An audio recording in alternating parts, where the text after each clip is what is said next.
আমরা তো প্রবাস জীবন মানেই টাকার মেশিন মনে করি। আর এই জেলখানা তার চেয়ে ভালো, বিদেশে থাকার চেয়ে জেলখানায় থাকা আরো ভালো। জেলখানায় অন্তত মাসে 2 মাসে একবার অন্তত বাচ্চাদেরকে সরাসরি দেখতে পারে, আর অনেক প্রবাসী বছরের পর বছর সন্তানের চেহারাটা পর্যন্ত দেখতে পারে না।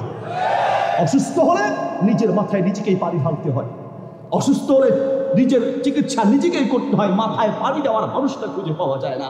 বহু প্রবাসী এমন আছে মৃত্যুর পরে তার লাশ গলে পচে দুর্গন্ধ বের হওয়ার পরে মানুষ বুঝতে পারে যে কেউ মারা গেছে, ঠিক না?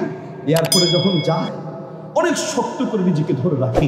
ইমিগ্রেশন কাউন্টার পার হওয়ার পরে আস্তে আস্তে করে চেহারাটা মলিন হয়ে যায়। যখন প্লেনে উঠে এই আস্তে আস্তে করে চোখের পানি পড়া শুরু হয়। অনেক প্রবাসীকে দেখি প্লেন যখন ছেড়ে দিয়ে প্লেনটা উপরের দিকে উঠতে থাকে, জানালা দিয়ে তাকায়া মাতৃভূমির দিকে তাকায়া থাকে। আমার দেশ, আমার মায়ের দেশ, বাবার দেশ, ভাই বোন, ছেলে সন্তান, বিবি বাচ্চা সব এই মাটিতেই তো আছে। দেশের দিকে তাকায়া থাকে। প্লেনটা উঠতে উঠতে যখন দেশটা হারিয়ে যায়, আর দেখা না যায়, প্রত্যেকটা প্রবাসী কাঁদতে কাঁদতে চোখের পানিতে বুক ভাসায়া দেয়।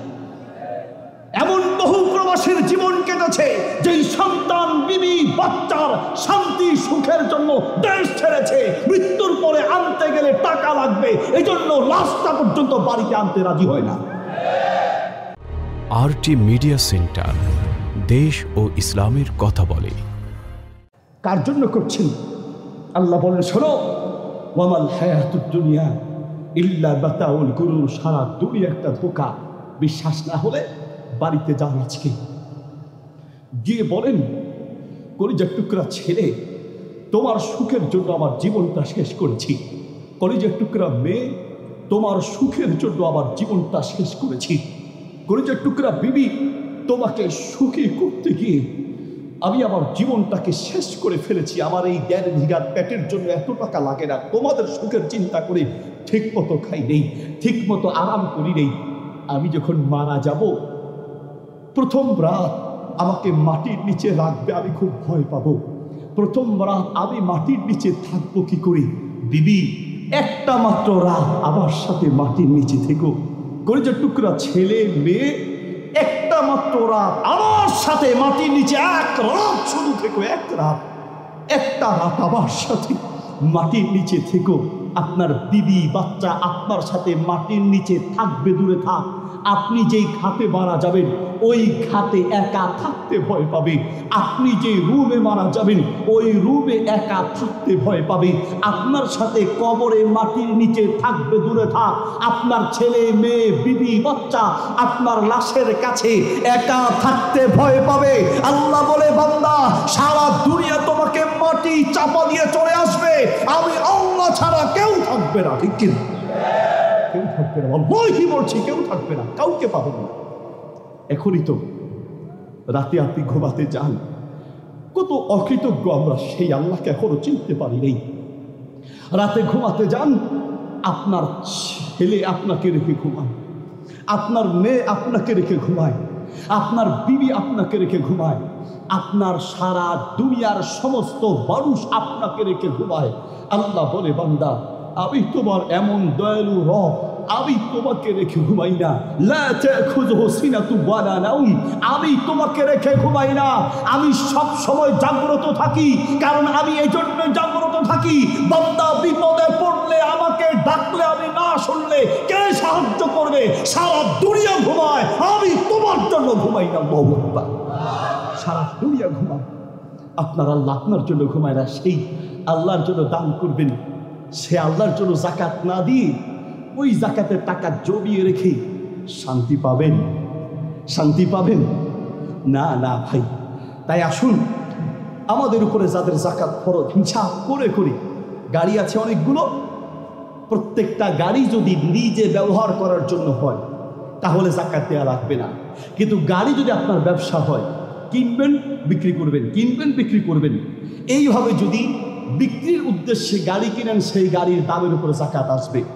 মোবাইলের বিজনেস যদি করেন, সেটা নতুন মোবাইল হোক আর পুরাতন মোবাইল হোক, মোবাইল কিনবেন বিক্রি করবেন, কিনবেন বিক্রি করবেন আবার কিনবেন, মানে ব্যবসা যদি উদ্দেশ্য হয় সেই মোবাইলের দামের উপরে যাকাত আসবে। ব্যবসা করছেন, দোকানের র্যাক, দোকানের যে সমস্ত আসবাব আছে সেগুলোর উপরে যাকাত আসবে না, তবে বিক্রির জন্য যে পণ্য রেখেছেন সেই পণ্যের দামের উপরে যাকাত আসবে। কতভাবে যে যাকাত আমরা পরিত্যাগ করছি। ইসলামের এত বড় গুরুত্বপূর্ণ একটি বিধান, এই বিধানের ব্যাপারে আমাদের মানে কোনো সচেতনতা নাই। এই জন্য তরুণ যুবকদেরকে বলবো সচেতনতা বৃদ্ধি করুন। আমি তো বলি সারা বাংলাদেশ একদিনে পাল্টে যেত। আমরা ওলামায়ে কেরাম, মসজিদের ইমাম খতিব, মসজিদের কমিটির লোক, এলাকার তরুণ যুবকরা যদি সচেতন হয়, বিশেষ করে মসজিদের ইমাম আর খতিবরা যদি সচেতন হয়, যেই ব্যক্তি যাকাত না দিবে, যেই ব্যক্তি যাকাত আদায় করবে না, যে মানুষের টাকা মেরে খাবে, সুদখোর ঘুষখোর, কোনো বেনামাজির জানাজা ইমাম সাহেব পড়াবে না, যেই বিয়ে বাড়িতে নাচ গানের অনুষ্ঠান চলবে, যেই বিয়ে বাড়িতে গায়ে হলুদের অনুষ্ঠানের নামের নোংরামি চলবে, সেই ব্যক্তি যাকাত প্রদান করবে না, কোনো ইমাম সাহেব যদি সিদ্ধান্ত নেয় ওই ব্যক্তির জানাজা আমরা পড়াবো না, সারা বাংলাদেশ একদিনে পাল্টে যাবে। ঠিক কিনা? একদিনে পাল্টে যাবে, একদিনে পাল্টে যাবে শুধু সিদ্ধান্ত নিলে। নবী সাল্লাল্লাহু আলাইহি ওয়াসাল্লাম যার তার জানাজা পড়াতেন না, রাসূল সাল্লাল্লাহু আলাইহি ওয়াসাল্লাম যার তার জানাজা পড়াতেন না। জানাজা পড়ানোর আগে তিনি খবর নিতেন আলাইহি দাইনুন, এই লোকটার কাছে কেউ কোনো পাওনাদার আছে কিনা। আপনি যদি যাকাত না দেন তাহলে আপনিও আরেকজনের হক মেরে দিয়েছেন। ঠিক কিনা? কেউ যদি মানুষের হক মেরে দেয়, বিচার করতে বসি, হয়তো আপনিই বিচারক, কিন্তু আপনি নিজে যাকাত না দিয়ে আপনি গরিব মিসকিনের হক মেরে দিচ্ছেন। নবী সাল্লাল্লাহু আলাইহি ওয়াসাল্লাম জিজ্ঞেস করতেন আলাইহি দাইনুন, এই লোকটার কাছে কেউ কোনো টাকা পয়সা পাবে কিনা। যদি বলতো নাম আলাইহি দাইনুন, হ্যাঁ অমুক অমুকে এর কাছে যাকাত পাবে, অমুক অমুকের কাছে টাকা পাবে, নবী সাল্লাল্লাহু আলাইহি ওয়াসাল্লাম বলতেন সল্লু আলা আখিকুম লা উসাল্লি, তোমরা জানাজা পড়াও, আমি নবী তার জানাজা পড়াবো না। একজন ইমামের দায়িত্ব যার তার জানাজা পড়াতে যাবে না। জানাজা দেওয়ার আগে তার ঋণ পরিশোধের ব্যবস্থা করতে হবে। জানাজা দেওয়ার আগে সম্ভব হলে যদি তার যাকাত বাকি থাকে সেই যাকাতেরও ফায়সালা করা উচিত। কয়েক বছর যাকাত দেয় নেই, আপনার ওয়ারিশ যারা আছে সেই ওয়ারিশদের মাঝে সম্পদ বন্টন করার আগে যাকাত যারা দেয় নেই তাদের যাকাত বন্টন করার ফায়সালা করা দরকার। আগে মানুষের পাওনা পরিশোধ করো, তারপরে তার দাফন কাফন হবে। না হয় ওই কাফন দাফনের পরে আর আপনি খুঁজেও পাবেন না। ওই যে লাশ সামনে রেখে লম্বা লম্বা লেকচার, অমুক নেতা তমুক নেতা, অমুক কমিটির লোক তমুক কমিটির লোক, উনি সভাপতিগিরি, সেক্রেটারিগিরি, কেশিয়ারগিরি, নেতাগিরি, জানাজার খাট সামনে নিয়া, জানাজার খাট সামনে নিয়া কোনো গিরি চলবে না, কোনো নেতাগিরি চলবে না। ঠিক কিনা? ওখানে ইমাম সাহেব কথা বলবে, শোনো এ লোকের কাছে কেউ পাওনা থাকলে বলেন, তাহলে পাওনা তারা দাঁড়ায় যাবে। এবার যারা দায়িত্বশীল আছেন, অরিজিনাল সত্যিকারের দায়িত্বশীল, তারা দায়িত্ব যদি পালন করতে চান, এক নম্বরে দায়িত্ব পালন করবেন কি, তার ঋণ পরিশোধের ব্যবস্থা করো। লম্বা লম্বা লেকচার দেয়, আমার বাবা অনেক টাকা রেখে গেছে, কেউ যদি পাওনাদার থাকেন আমাদের সাথে যোগাযোগ করবেন। ভাই লেকচার দেয়, আমার ভাই অনেক কষ্ট করেছেন, অনেক সম্পদ আছে, যদি কেউ পাওনাদার থাকেন আমাদের সাথে যোগাযোগ করবেন। এই কথা বলে যে দাফন করা হলো, এরপরে পাওনাদার যেতে যেতে জুতা 2 জোড়া শেষ, এখন পর্যন্ত পাওনার 1 টাকাও ফেরত পায়নি। এটা সমাজের বাস্তব চিত্র আপনাকে বলছি প্রিয় ভাইয়ের আমার। তাহলে আমরা ইনশাআল্লাহ তাআলা আমাদের জাতের সম্পদ আছে, আল্লাহ তাআলা তৌফিক দিয়েছেন, আমরা যাকাত দিব। কাদেরকে দিব? অনেকে প্রশ্ন করেন, হুজুর ভাই প্রথমত খুঁজবেন নিজের আত্মীয় স্বজনের মধ্যে গরিব মিসকিন আছে কিনা, গরিব মিসকিন এবং হকদার আত্মীয় স্বজনের মাঝে আছে কিনা এটা খুঁজবেন। নিজের ভাইকেও যাকাত দেওয়া যায়, নিজের বোনকেও যাকাত দেওয়া যায়। আত্মীয় স্বজনের মধ্যে আসল এবং ফুরু তাদেরকে যাকাত দেওয়া যায় না। আসল কাকে বলে, ফুরু কাকে বলে?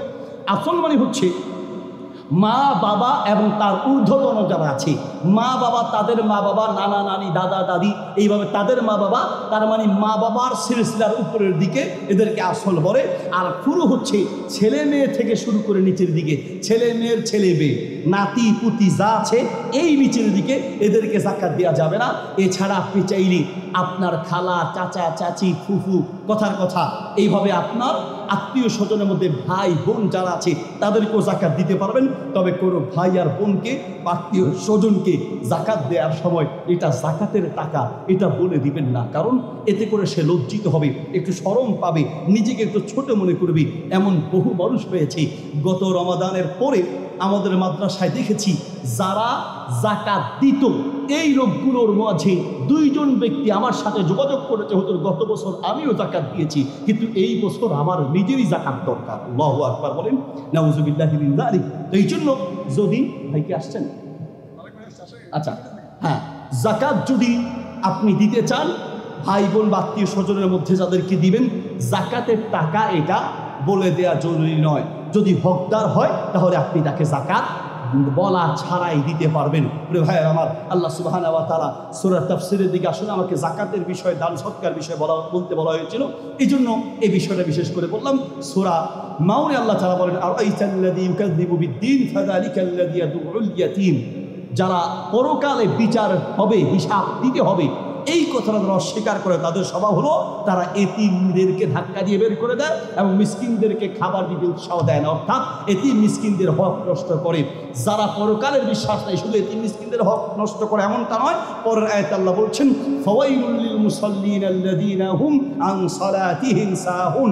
ধ্বংস ওই সমস্ত মুসল্লিদের জন্য যারা নিজেদের নামাজের ব্যাপারে উদাসীন, অর্থাৎ নামাজ ঠিকমতো পড়ে না, আর যদিও পড়ে ইউরাউন, মানুষকে দেখানোর জন্য পড়ে, ওয়ায়ামনাউনাল মাউন, যাকাত তো দেয় না, দান সদকা তো করে না, একেবারে ছোট্ট কোনো বিষয় পর্যন্ত মানুষের কাছে দান করতে চায় না।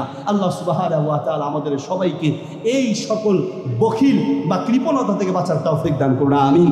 যাকাত দেওয়ার পাশাপাশি দানও করা উচিত। নবী সাল্লাল্লাহু আলাইহি ওয়াসাল্লাম বলেছেন, দাউ মারদাকুম বিসসাদাকা, দান করার মাধ্যমে রোগীর চিকিৎসা করা। রোগীর চিকিৎসা, রোগ হয়েছে, ডাক্তার ঔষধ হসপিটাল খোঁজার আগে উচিত হচ্ছে আমরা দান করা, কারণ দানের মাধ্যমে রোগ থেকে বাঁচা যায়। প্রিয় ভাইয়ের আমার, কৃপণতা করবেন না। এমন রোগ হতে পারে আর অর্থ সম্পদ যা আছে সব বিলীন হয়ে যেতে পারে। আমার মনে আছে, আমার মনে কুয়েতে থাকতো 60টা বছর এক পরিচিত লোক, দেশে আসার পরে তিনি কিডনিতে ব্যথা, ডাক্তারকে ডাক দিয়ে বলছেন, ডাক্তার সাহেব 60 বছর আমি কুয়েতে যা ইনকাম করেছি, আমার সব টাকা পয়সা, বাড়ি করেছি, ব্যাংকে টাকা আছে, গাড়ি সব আমি লিখে দিব, আমি কিডনির যন্ত্রণায় শেষ হয়ে যাচ্ছি, টাকা পয়সা লাগবে না, সুস্থ হয়ে প্রয়োজনে ভিক্ষা করে খাবো, সারা জীবনের ইনকাম দিতে রাজি একটা মাত্র অঙ্গের সুস্থতার জন্য। এবার বলেন, আপনার মাঝে এতগুলো অঙ্গ আল্লাহ সুস্থ রেখেছেন, আপনি আল্লাহর কি শুকরিয়া আদায় করছেন? ওই যে বললাম আমরা অকৃতজ্ঞ। ইন্টারনেটে সার্চ দেন, উইকিপিডিয়াতে সার্চ দেন, চ্যাটজিপিটিতে সার্চ দেন, ডিপসিকে সার্চ দেন, উইকিপিডিয়া গুগলে সার্চ দেন, হেলেন কিলার লিখে সার্চ দিয়ে তার ইতিহাস জানার চেষ্টা করেন। হেলেন কিলার চোখে ঠিক মতো দেখে না, কানে ঠিক মতো শুনে না, চোখে দেখে না, শরীরের অনেকগুলো অঙ্গ প্রত্যঙ্গ নাই। হেলেন কিলারকে ডেকে প্রশ্ন করা হলো, আল্লাহ তোমাকে এতগুলো অঙ্গ প্রত্যঙ্গ দেয় নাই, আচ্ছা বলো তো দেখি, আল্লাহ যদি তোমাকে তোমাকে যদি প্রশ্ন করি, তোমাকে যে তোমার স্রষ্টা রব এতগুলো অঙ্গ প্রত্যঙ্গ দেয় নাই, আচ্ছা শোনো তো, তোমার স্রষ্টার প্রতি তোমার কি কি অভিযোগ আছে? স্রষ্টা যে তোমাকে চোখ দেয় নাই, কান দেয় নাই, শরীরের অনেকগুলো অঙ্গ প্রত্যঙ্গ নাই, দৃষ্টি নাই, শ্রবণ শক্তি নাই, তোমার স্রষ্টার প্রতি তোমার কি কি অভিযোগ আছে? হেলেন কিলার বললেন, আমার স্রষ্টা আমাকে কি কি দেয় নাই সেই পর্যন্ত আমি চিন্তা করতে পারি নাই। আমার স্রষ্টা আমাকে যা যা দিয়েছে আমি কিয়ামত পর্যন্ত গড়েও তো শেষ করতে পারবো না। কি শুকরিয়া আপনি আদায় করেছেন বলেন? আমার একটা মাদ্রাসা আছে, প্রতিবন্ধী শাখা, চোখে দেখে না, কানে শুনে না, এইরকম প্রতিবন্ধীদের জন্য একটা মাদ্রাসা করেছে, আলহামদুলিল্লাহ। সেখানে আমার এক টিচার আছে, অন্ধ, চোখে দেখে না, টিচার চোখে দেখে না, ছাত্র চোখে দেখে না, অন্ধ। মাঝে মাঝে তাদের চেহারার দিকে তাকাই আর আমি আমাকে বলি, চোখে দেখে না, নিজের মা বাপকে দেখতে পারে নাই, ছেলে মেয়ের মুখটা দেখতে পারে নাই, দুনিয়ার এই সৌন্দর্য দেখতে পারে নাই, তারা সারা জীবন জন্মের পর থেকে না দেখে জীবন কাটাচ্ছে। আপনি বলেন তো, এই চোখ বন্ধ করে কয়দিন আপনি চলতে পারবেন? একদিন, এক সপ্তাহ, এক মাস পারবেন? 1 বছর চোখ বন্ধ করে চলতে? তাদের তুলনায় আল্লাহ আমাদেরকে কতটা যে ভালো রেখেছে, শুকরিয়া আদায় করা উচিত। যাকাত দেওয়ার পাশাপাশি মাঝে মাঝে অসহায় মানুষের পাশে দাঁড়ানো উচিত। তাহলে কি হবে? ইনশাআল্লাহ তাআলা আপনার মধ্যে আল্লাহ সুবহানাহু ওয়া তাআলার কৃতজ্ঞতা বোধ জাগ্রত হবে। অসহায় এবং এইরকম বিপদগ্রস্ত মানুষের পাশে যাবেন, আল্লাহর শুকরিয়া আসবে। দান করলে রোগ থেকে বাঁচা যায়, দান করলে বিপদ থেকে বাঁচা যায়। তাকফাউমি তাতাসু, খারাপ মৃত্যু থেকে বাঁচা যায়, দান করলে আল্লাহর মহব্বত পাওয়া যায়। ওয়াজাবাত মুহাব্বাতিনা লিল মুতাবাযিলিনা ফিয়া, দান করলে আল্লাহর মহব্বত পাওয়া যায়। দান করার মাধ্যমে আরশের ছায়ায় মেহমান হওয়া যায়, দান করার মাধ্যমে জান্নাতের মেহমান হওয়া যায়। আল্লাহ সুবহানাহু ওয়া তাআলা আমাদেরকে দানশীল হওয়ার তৌফিক দান করুন, আমিন। সুবহানাকাল্লাহুম্মা ওয়া বিহামদিক